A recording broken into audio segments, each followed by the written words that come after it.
ad astra, to the stars through difficulty. These are the words of the National Aeronautics and Space Administration, their motto, to the stars through difficulty, to go as far as possible, even if the road is long and hard and challenging.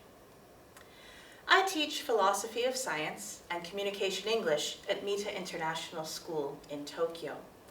Every essay, every project, every inquiry-based activity is based in two questions: how and why.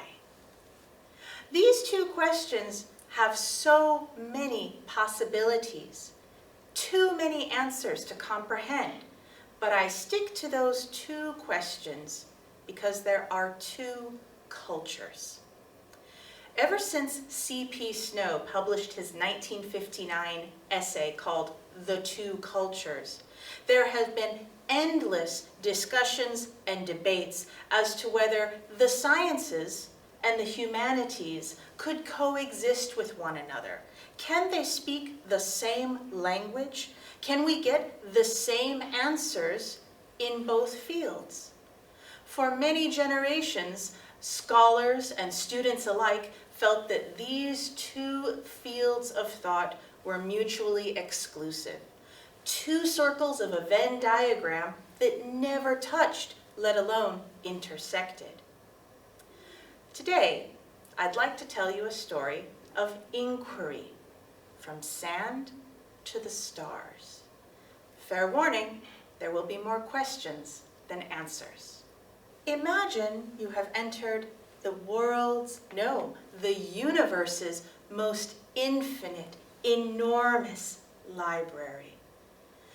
On the top shelf, you pick out a large, hefty tome. It has a beautiful burgundy leather cover. The pages seem to be tipped with gold. Upon opening this book, you see before you amazing information. Symbols, characters, words, sentences, illustrations, and much more. Upon poring over the page, you get more and more hungry for more information. You turn the page. Amazingly, 2 additional pages sprung from the crease. Still, enormous amounts of information, interesting chemical equations, frightfully accurate and amazing descriptions of fantastic flora and fauna. This book seems to describe life itself, but with every turn of the page, 2 more pages appear. The book of sand is infinite. This is a short story by Jorge Luis Borges.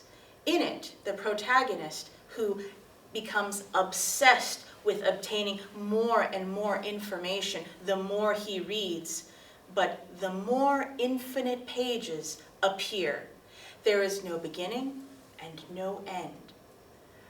Fearful that closing the book would eliminate or eradicate this magical spell of information, our protagonist continues to read, and more pages filled with exciting new information appears. He cannot stop. Soon the obsession begins to grow. With more science, more information, more new technology, all described in these beautiful pages of paper. But a terrifying thought occurs. If he were to burn the book, to eradicate it, wouldn't there be infinite smoke? Would that not eradicate the entire existence? Rather than burn the book, rather than share his discovery of this amazing story, he quietly puts the book back on the shelf. After all, where is the best place to hide a leaf but in the forest? Now that we've considered sand, this quartz, this silicon dioxide, ground, weathered, processed over time. We see now how stories and information become infinite and enduring.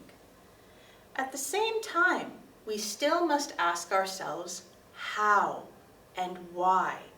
How did that book of sand become real? Why does it matter if information is infinite and unlimited? This is the current state we live in now, our current future. I say that unironically. The future is always now. And now is the time where scholars, students, and the public alike must reconcile the sciences and the humanities. Every fantastic story is a chance to bring these two cultures together through the medium of storytelling.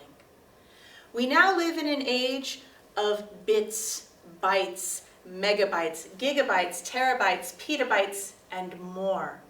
How do we store our knowledge? How do we keep this information and transform it into our life story? The answer, of course, is by bringing science and all of our humanitarian studies, art, drama, writing, together. Allow me to share one more story of inquiry. It is New York City. The city is bustling. There's positive energy, and mankind has made great progress. At the United Nations, the symbol of democracy and peace all over the world, out of nowhere, enormous spaceships continue to descend on New York City. What could this mean? Is this the first contact with life outside ourselves? The delegates at the United Nations are discussing, debating, and making decisions. They are using the best knowledge and technology available to them at the time to better serve their constituents. Out of nowhere, a large, 9-foot, somber-looking, silent, alien figure walks into the chambers. All discussion stops.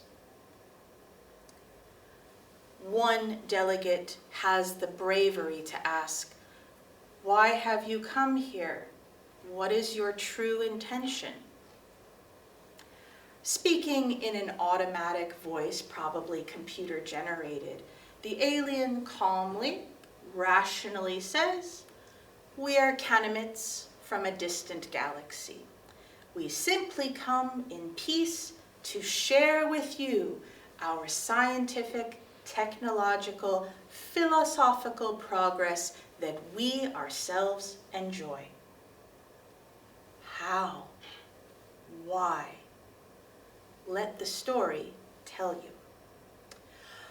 After a couple of days, the Canamite visitors have been subjugated to lie detector tests, health examinations, and much more by the world citizens and our democratically elected leaders. So far, everything that the Canamites have said has been true. On one occasion, the Canamite visitor leaves a large book on the chambers of the United Nations. The symbols are completely alien and foreign. It's very hard to decipher, but this seems to be an important text to this alien race. Perhaps this story would inform us of what they really want and why they are really here. Two individuals, a cryptographer and a newspaper reporter, have taken the task to decipher this special sacred book that the Canamites have left. Time passes. The Canamites demonstrate an easy scientific solution to end world hunger, simply by adding a bit of nitrate to barren wasteland soil. Plentiful crops appear overnight. The problem of world peace has been solved. by demonstrating an invisible electric force field over entire nations, there is no need for militaries anymore. How? Why? Let our story inform you.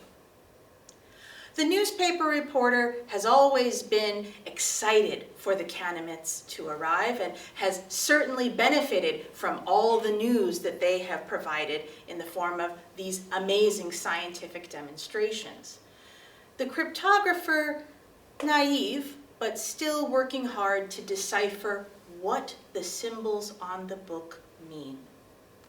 After a bit of time, she comes to the newspaper reporter and says, "Well, I think I've got the title, and I believe it translates to serve man."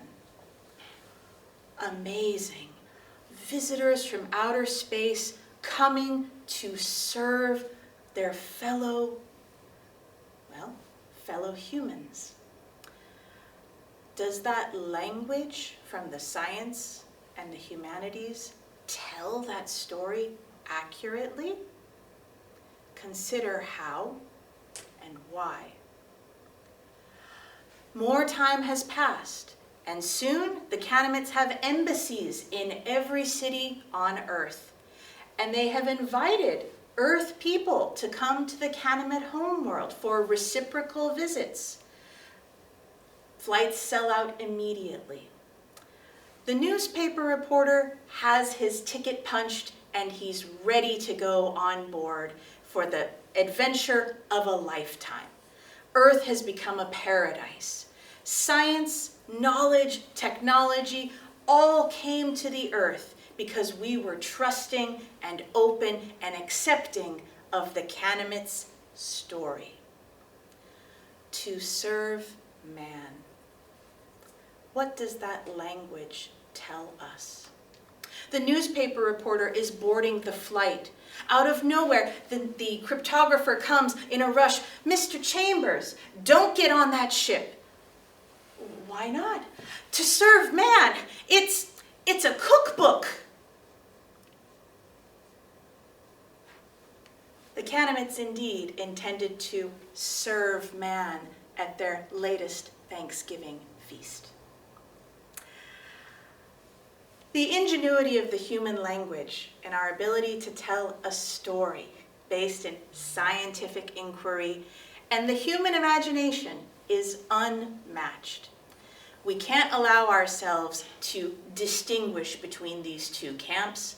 Our stories are too personal, too powerful, and too important not to be ignored. Just as energy may neither be created nor destroyed, only changing potentiality and form, so it is for stories. Once a story is told, it can never be untold. It may be embellished, changed, or reimagined, but it is true for all time. Whether you pursue a life of inquiry in science, technology, or engineering, or whether your passions lie in the arts, in the humanities, in the field of philosophy, tell your story.